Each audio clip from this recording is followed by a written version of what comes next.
আপনাদের যাদের কাজ ক্যান্টনমেন্টে, আপনারা ক্যান্টনমেন্টেই থাকুন। আমরা আপনাদের প্রতি শ্রদ্ধা জানাই, সম্মান জানাই। দেশের সার্বভৌমত্ব রক্ষার ক্ষেত্রে আপনাদের যে অবদান রয়েছে সেটাকে আমরা স্বীকার করে নেই। কিন্তু আমরা বলতে যেভাবে ক্যান্টনমেন্টের বিভিন্ন দপ্তর উপদপ্তরের মধ্য দিয়ে আপনারা রাজনীতিতে যেভাবে নোংরা হস্তক্ষেপ করেছেন, 24 পরবর্তী বাংলাদেশে রাজনীতি নিয়ন্ত্রণ করবে শুধুমাত্র রাজনীতিবিদরা। আপনারা তখন কোথায় ছিলেন? বিগত 1.5 দশক ধরে আমরা কোন জেনারেলকে দেখি নাই পদত্যাগ করতে। দেশে অত অন্যায়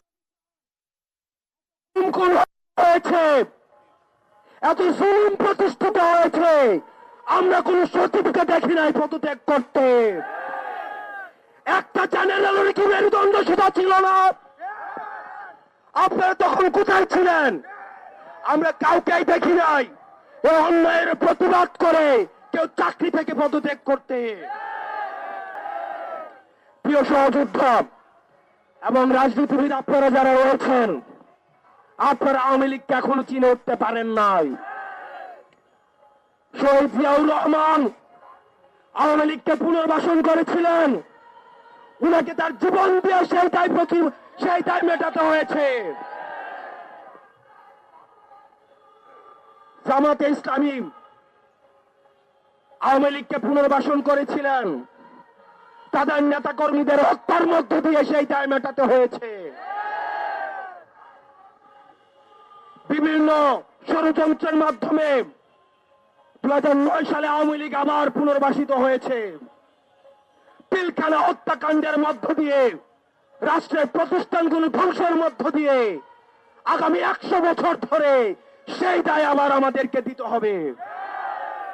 আবার যদি কেউ আওয়ামী লীগকে আবার পুনর্বাসিত করতে চায়, তাহলে তার জীবন দিয়ে সেই দায় আবার পুনর্বাসিত করতে হবে। প্রিয় সহযোদ্ধা, আমরা আপনাদেরকে বলতে চাই, পরবর্তী বাংলাদেশ হবে next Bangladesh is without Awami League. পরবর্তী বাংলাদেশ বিনির্মাণ হবে যারা বেশিরভাগ বিরোধী যে রাজনৈতিক দলগুলি রয়েছে, আমাদের বিভিন্ন বিষয় মত পার্থক্য হবে, আমাদের পলিসির জায়গা থেকে ডিসকাশন হবে, আমাদের ডায়লগ হবে, এগ্রিমেন্ট হবে, ডিসএগ্রিমেন্ট হবে, আমাদের সব হবে আওয়ামী লীগকে রাষ্ট্র কাঠামোর বাইরে রেখে। আপনাদের ভুলে গেলে চলবে না, কোন গণতান্ত্রিক প্রক্রিয়ায় ভোটের মধ্য দিয়ে কিন্তু আওয়ামী লীগের বাংলাদেশ থেকে পালাতে বাধ্য হয়নি। আওয়ামী লীগ পালাতে বাধ্য হয়েছে গণঅভ্যুত্থানের মধ্য দিয়ে।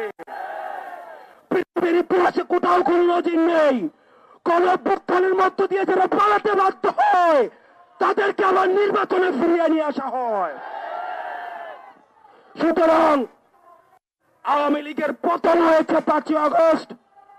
5 আগস্ট চূড়ান্ত সিদ্ধান্ত হয়ে গিয়েছে। আওয়ামী লীগের নাম, আওয়ামী লীগের মার্কা এবং আওয়ামী লীগের আদর্শ এই বাংলাদেশের রাজনীতি করার অধিকার হারিয়েছে। অন্তর্বর্তীকালীন সরকারের কাছে আহ্বান জানাবো, আমরা আপনাদের কাছে যে আশা করেছিলাম এখনো পর্যন্ত আপনাদের দৃশ্যমান পদক্ষেপ আপনারা দেখতে পাইনি। আমরা কোন নির্বাহী আদেশের মধ্য দিয়ে আওয়ামী লীগ নিষিদ্ধ চাই না, বরং আওয়ামী লীগ যে কৃত অপরাধ করেছে, যে গণহত্যা চালিয়েছে, যে মানুষের বাক স্বাধীনতাকে রুদ্ধ করেছে, গুম খুন হত্যা নিপীড়নের রাজনীতি চালু করেছে, আপনারা যদি সেগুলির বিচার নিশ্চিত করতে পারেন তাহলে আগামী 300 বছরও আওয়ামী লীগ এই বাংলার জমিনে